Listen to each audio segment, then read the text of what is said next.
Forge, the most legendary and successful Minecraft mod loader ever to exist, which thousands or maybe even millions upon millions of mod creators and players have used. However, as the time went on, this mod loader ran into massive issues and controversies that made millions of players and mod creators basically move to another mod loader called Fabric. But what really made Forge decline so suddenly? Why are people not using it, and what is NeoForge? In this video I'll answer these questions. But first, let's go back to 2010.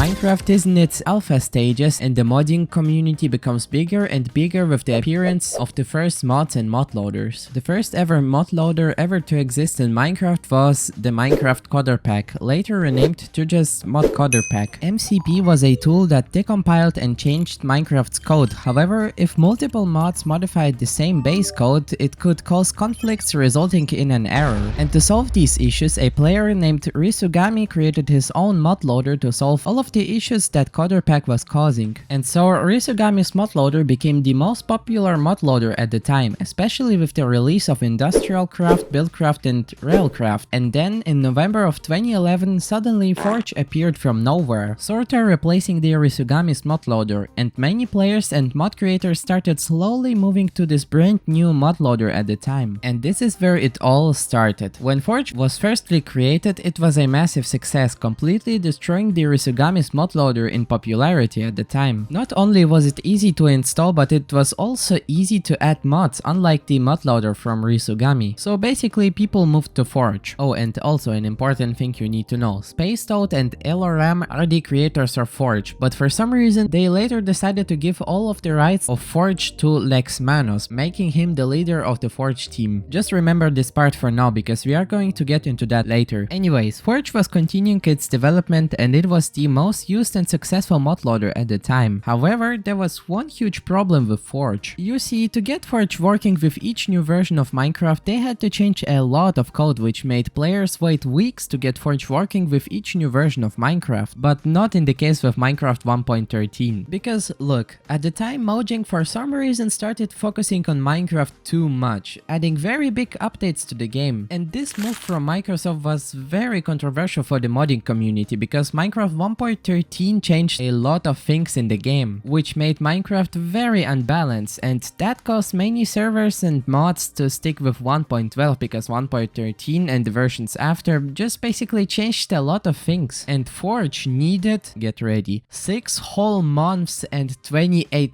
days to update to 1.13. Or 30 weeks or 212 whole days. And that means Minecraft 1.13 didn't have mods for more than half of a year or what? Actually no. Since players knew that they had to wait a lot for Forge to update, shortly after the release of 1.13, a guy called Runemoro decided to create his own mod loader called Rift. And this mod loader wasn't meant to replace Forge or create an alternative forever. This mod loader was created to temporarily give players the ability just to play with mods on Minecraft 1.13. However, these 3 mod creators had other plans with it, SE Kirka, SF Player 1 and Modmas. They decided to take Rift, remaster it and create their own lightweight mod loader called Fabric. Fabric's main purpose is to update much quicker than Forge to allow players to continue playing with their mods in newer versions, even in snapshots. And because Fabric was created before Forge for 1.13 was even released, people started slowly moving from Forge to Fabric, but it wasn't quite as popular as Forge. Because many mods were still created for Forge at the time and the developers just refused to create mods for Fabric, until Sodium was created, which wasn't compatible with Forge. And because Minecraft was getting bigger and bigger, Sodium was and remains the perfect optimization mod for Minecraft, and it even managed to replace Optifine with the help of mod packs, of course. Anyways, Fabric was at its peak in 2020 because Sodium was created, and people liked the fact that they no longer had to wait either for Forge or Optifine to release newer versions of their mod or mod loader for so long. And because Fabric and Sodium are updating their code so fast that switching to another version doesn't take a long time for players to switch as well. For example, even I refused to play on Minecraft 1.15 or 1.16 until Optifine updated their versions, and that one detail made many players just switch to Fabric, leaving Forge with nothing.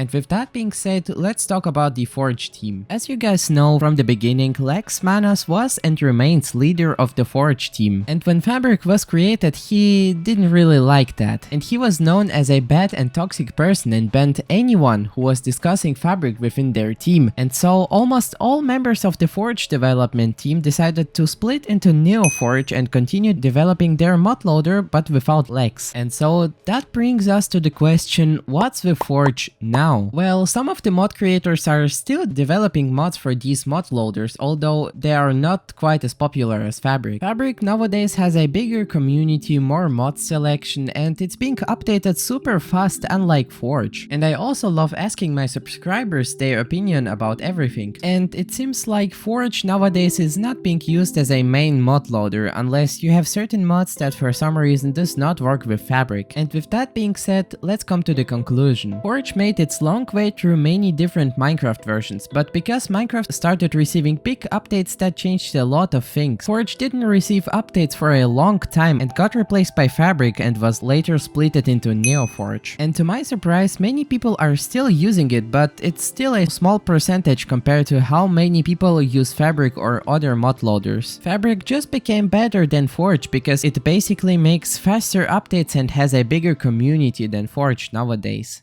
Subscribe.